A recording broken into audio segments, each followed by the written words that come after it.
क्योंकि तुम उससे नफरत करती थी। अरे आपने उसको ये नहीं कहा था कि मैं तेरे से तंग आ गई हूं, मैं तेरा गला दबा दूंगी।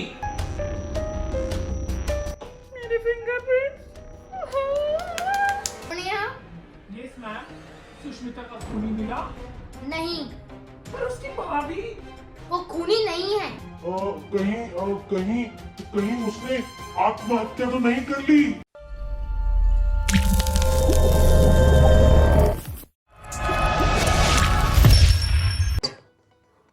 पर सुष्मिता आत्महत्या क्यों करेगी? कोई भी वजह हो सकती है, वो अपनी जिंदगी में परेशान हो सकती है। कहीं आप मेरे पे शक कर रहे हैं? क्यों नहीं, उसके और तुम्हारे रिलेशन कुछ खास अच्छे नहीं थे। तुमने उसको बहुत परेशान कर रखा था। और आपने उसको मारने की धमकी भी दी थी। अगर मेरी माँ खूनी निकली तो दुनिया वाले मेरे माथे पे लिख देंगे कि मेरी माँ खूनी है। अब मैं क्या करूं? देखिए, आप मेरे पे ना बेफालतू में कोई शक मत करो। हाँ, मैंने किसी को नहीं मारा, मैंने किसी को नहीं मारा, मैंने कुछ नहीं किया। ये तो सुष्मिता के पोस्टमार्टम की रिपोर्ट आने पर ही पता चलेगा कि तुमने उसको मारा है या नहीं। सब इंस्पेक्टर नान्या, तुम जाओ सुष्मिता के कमरे की तलाशी लो। हो सकता है हमें कोई सुसाइड नोट मिल जाए। अगर उसने सुसाइड करी है तो। Yes sir.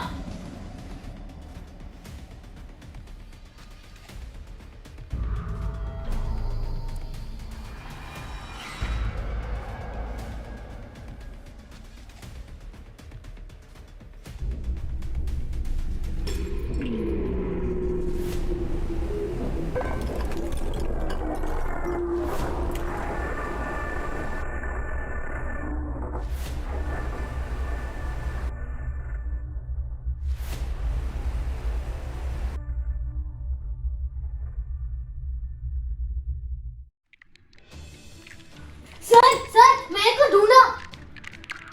ये किसकी डायरी है? सुष्मिता की होगी।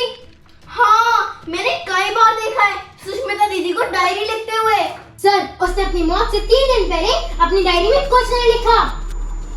और पीछे देखो नान्या, कुछ ना कुछ जरूर मिलेगा। ये सुष्मिता की डेथ से 1 हफ्ते पहले की बात है।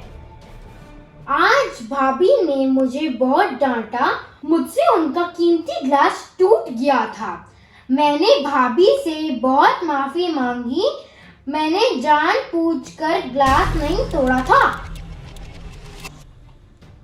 यह सुष्मिता की मौत से 6 दिन पहले की बात है। आज मैंने भाभी को फोन पे बात करते सुना। वो कह रही थी कि वो मुझसे बहुत परेशान है। उनका मन करता है कि वो मेरा गला दबा दे। यही रीजन है कि हमारा शक तुम पर बार बार जा रहा है। जो मर्जी कर लो, ये सारा शक गलत ही होने वाला है। मैंने ऐसा कुछ नहीं किया। सब इंस्पेक्टर नान्या, तुम डायरी के आगे के पन्ने पढ़ो, जरूर कुछ ना कुछ निकलेगा। सर, मेरे को ना भूख लग गई है। आप आगे की डायरी पढ़ो। तो मैं कुछ खा कर आई।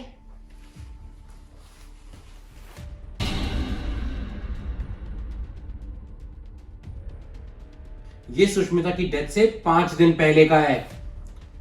कभी कभी तो मेरा मन करता है कि मैं आत्महत्या कर लूं। आगे क्या लिखा है? कुछ नहीं, बस इतना ही है। पर इससे कुछ साबित थोड़ी ना होता है। अगला लेटर पढ़ो, उससे शायद से कुछ साबित हो जाए। ये सुष्मिता की डेथ से 4 दिन पहले का है और ये आखिरी लेटर है। आज वो फिर आया था। उसने मुझसे फिर से पैसे मांगे। मैं पहले ही उसको 50,000 रुपए दे चुकी हूं। इसका मतलब उसको कोई ब्लैकमेल कर रहा था। कौन हो सकता है? इसमें सुष्मिता ने किसी का नाम भी तो नहीं लिखा। पुनीत जी, क्या आपको कोई आइडिया है कौन हो सकता है? नहीं, मेरे को कोई आइडिया नहीं है। हो सकता है इसी ब्लैकमेल की वजह से सुष्मिता ने आत्महत्या कर ली हो। हाँ, हो सकता है, पर हमें पता कैसे चलेगा ये है कौन? ये तो आपको पता होना चाहिए था ना।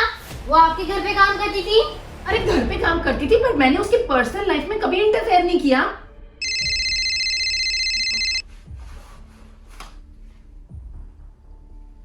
हेलो, हाँ जी, ओके ओके, ठीक है।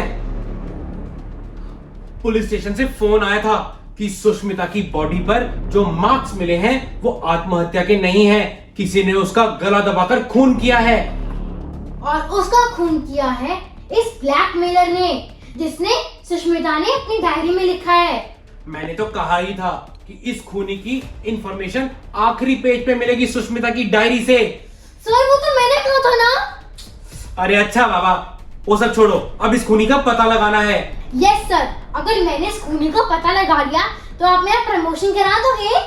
अरे बाबा, पहले पता तो लगाओ। हाँ जी सर। सर, सुष्मिता के पापा को फोन कर लो। सर मैं करती हूँ। हेलो, हेलो, हाँ जी बोलिए। क्या आप पुलिस को आधी अधूरी इंफॉर्मेशन दे रहे हो? जी, क्या मतलब? आपकी बेटी को कोई ब्लैकमेल कर रहा था, आपको इसके बारे में पता था क्या? जी हाँ, मुझे पता है। वो आदमी पिछले 6 महीनों से सुष्मिता को ब्लैकमेल कर रहा था। मेरी बेटी बहुत परेशान थी। तो आपने बात पहले क्यों नहीं बताई? मुझे लगा अपने परिवार की इज्जत को दांव पे ना लगाओ। आपके परिवार की इज्जत आपकी बेटी थी, अब वो इस दुनिया से जा चुकी है। कम से कम आप उसके खूनी को पकड़ने में पुलिस की मदद तो करो।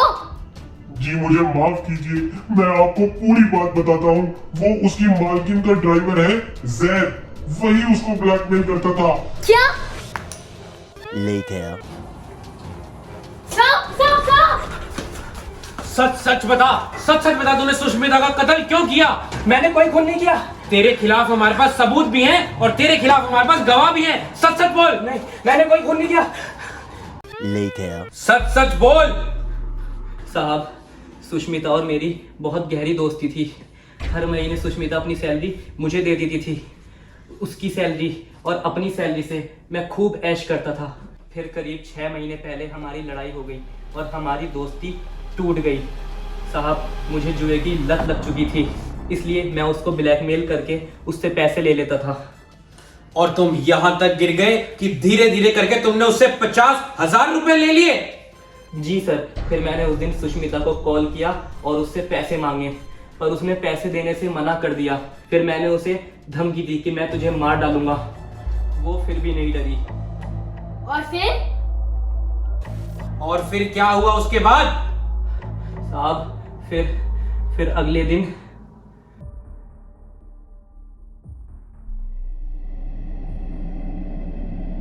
सुष्मिता, पैसे दे मुझे।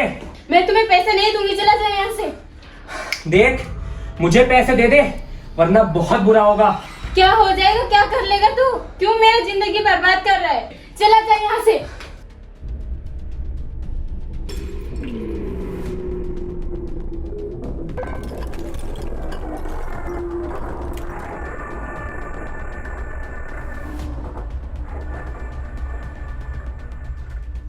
सर, मैम, मुझे माफ कर दो। मुझे जुए की लत लग गई। मेरे ऊपर पैसों का कर्जा है। सुष्मिता ने पैसे नहीं दिए तो मैंने गुस्से में आकर उसे मार डाला। सर प्लीज मुझे माफ कर दो। किसी के कत्ल की कोई माफी नहीं होती। तुम्हें तुम्हारे किए की सजा तो मिलती रहेगी। चलो, यू आर अंडर अरेस्ट। चलो चलो चलो। Thank you so much video को पूरा देखने के लिए। हमने वर्ल्ड को आजाद कर दिया। वीडियो लाइव हो चुका है हमारे चैनल RS1313 व्लॉग्स पे। गाइस हम बहुत कंफ्यूज थे कि बर्ड्स को आजाद करना है या नहीं, लेकिन हमने कर दिया। वीडियो देखने के लिए क्लिक किया।